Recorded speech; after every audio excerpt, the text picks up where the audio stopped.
What's up, guys? It's Cameron, and let's talk about the things that no one wants to talk about.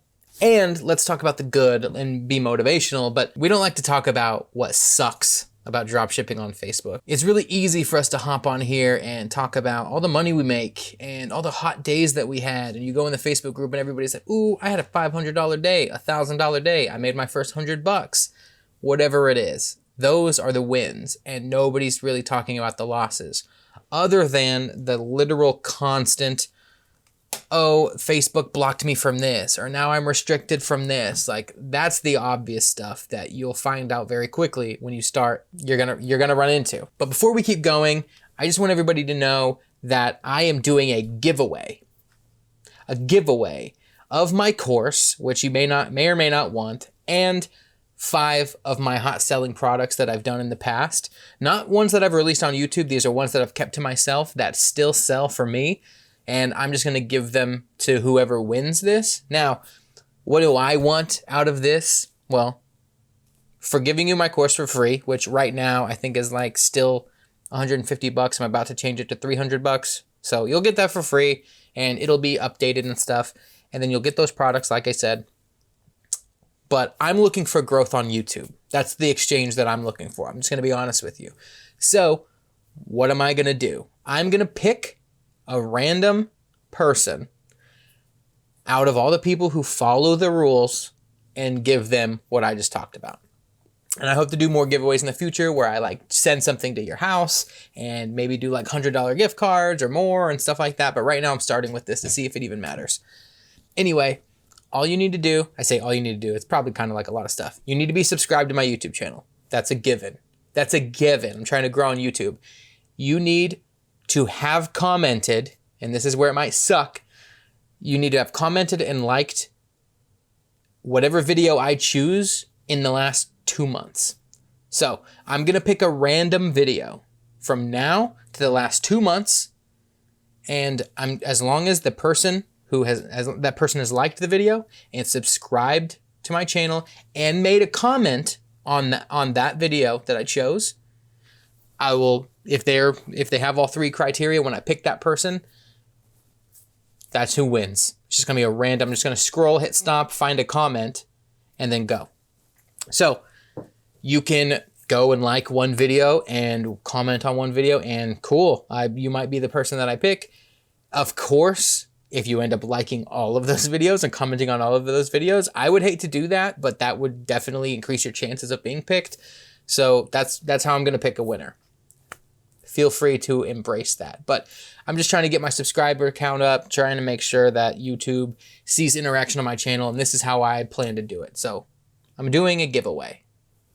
Let's see if anybody cares. A lot of us don't like to talk about all the things that suck.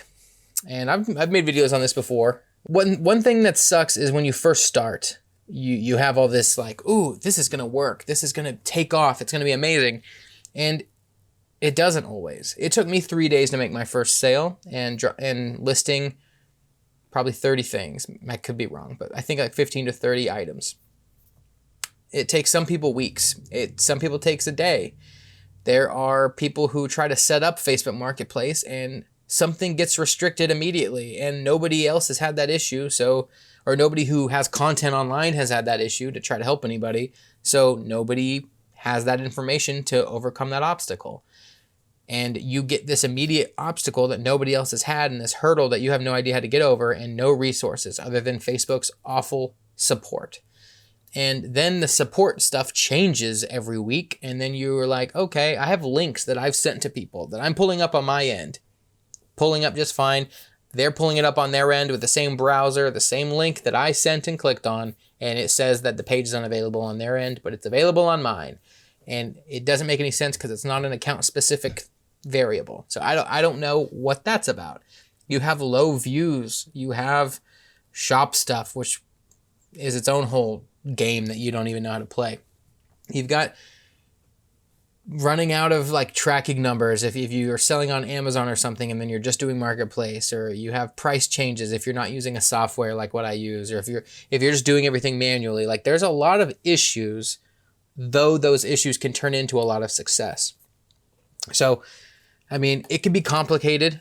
it can be really messy and it can be really hard to figure out how to start, which is why I'm assuming channels like mine and others kind of get a following, because people are trying to learn this stuff. And that's why people like me can sell courses and all that, because people got to learn. And they know that filtering through my however many, I'm sure I've done at least 100 videos, but filtering through all the videos is kind of a hard thing to watch. 100 videos at 10 minutes a piece and all the lives and all that stuff just to get the little pieces of information that eventually leak out because you already know most of it, but then you're looking for the piece that you're missing, and that's the hard part. So that's why the courses exist, to try to fill in those gaps, but there's a paywall to them. So some things for those of you who are just drop shipping, but you're just like, man, I'm not getting anywhere. I'm not selling anything. All my listings suck. I used to sell. I'm not selling now. Slow down. Don't give up. Keep listing, but maybe try experimenting a little more. If you primarily only drop ship on the main 3 suppliers, which is Amazon, Walmart, and what's the other one? Like eBay? If those are the only ones you do, maybe just randomly spend an hour and go to some other websites and just dropship a couple items from each website in the same kind of niches that you normally dropship in. Better yet, experiment and dropship from other niches that you're not normally in. I think now's the time, especially I think you're going to find out after the holiday season that there is a decline in people buying stuff online. Of course, that's not going to go away. People are buying stuff online every day. It's not going to drop. It's not like a local store, but people are going to be less like trigger happy to just hit buy, I feel like, because it happened last year when I first started, and it happened from the people I was learning from. It happened the years before that. It's just part of the game. So everybody's ready for that break after the holidays, after the excitement.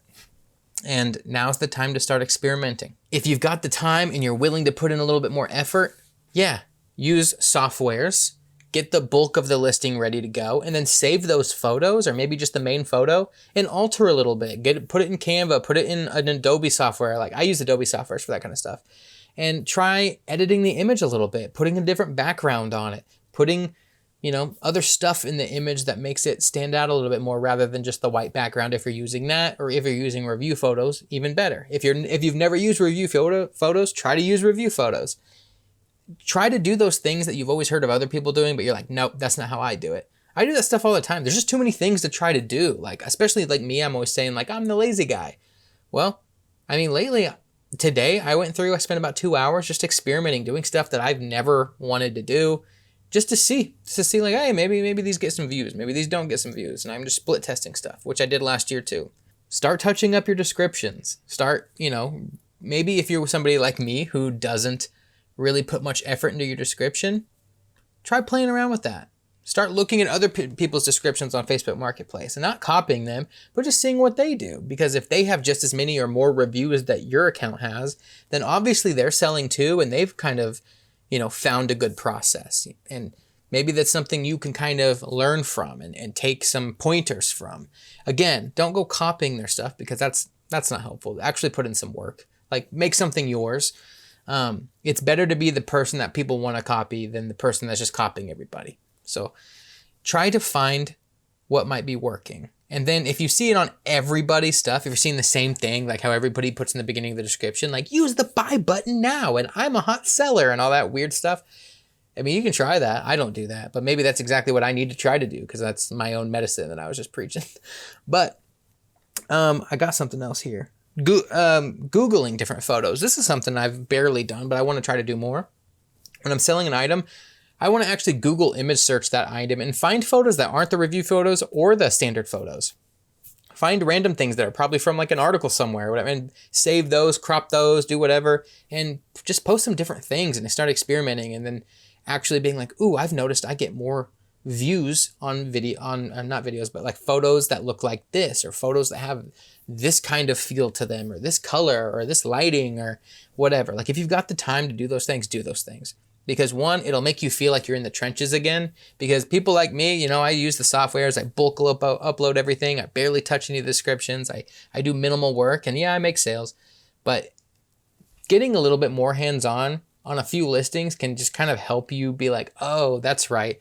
This is something I'm doing. It's not this passive thing that I'm not getting any results from. Like, it can make you I don't really know how to describe it, but it makes you feel just a little bit more hands-on and a little bit more like you're controlling what you're doing. And it can really just help your brain kind of connect with what you're doing again, rather than being so passive about it. Because this stuff can be overwhelming. It really can. And especially if you're putting in a lot of work, or you're convincing yourself you're putting in a lot of work, because let's be honest, I think I do this a lot, and then I work a lot less on this than I think I do. But I'll tell myself internally, like, man, I'm drop shipping all the time. And this listing, I've tried to list this product 5 different ways and it's not selling any, it's not getting any views this way. It's like, am I putting up that much work though? Because sometimes I'll go into the descriptions and the keyword titles and everything, and I'm like, ugh, this is actually kind of a crappy product. I think that all the time. I'll list something one day that I think like, ooh, this looks perfect. I couldn't drop ship this any better. And then I look at it the next day and critique it a little bit. And I'm like, man, I wouldn't click on this. This sucks. The keywords don't even make sense in the title. The image sucks. Like, I didn't even crop it or do anything. Like, there's just so many different things that you can do to just tweak your stuff to make it a little bit better. And I think we overlook that. And I think that it's something that kind of can hurt us over time and we don't even realize it. Because if we lose momentum and our shop is just telling and reporting back to Facebook that nobody wants to buy our stuff, Facebook maybe doesn't want to show our stuff anymore. So this is all just to say, if you're drop shipping and it sucks for you right now, or even if you're new, just do it and keep going. Don't give up on it. This is something that makes a lot of people a lot of money. Like, I've made a bunch of money from it, and there are definitely low times and there's high times, and you're riding those waves. Just because it sucks right now doesn't mean it's going to suck next week, doesn't mean it's going to suck next month. And if it's great right now, doesn't mean it's going to be great any of those times either. So keep going and just remember, it's okay. It's going to be fine. Just keep trying. Thank you so much for watching, and I'll see you next time.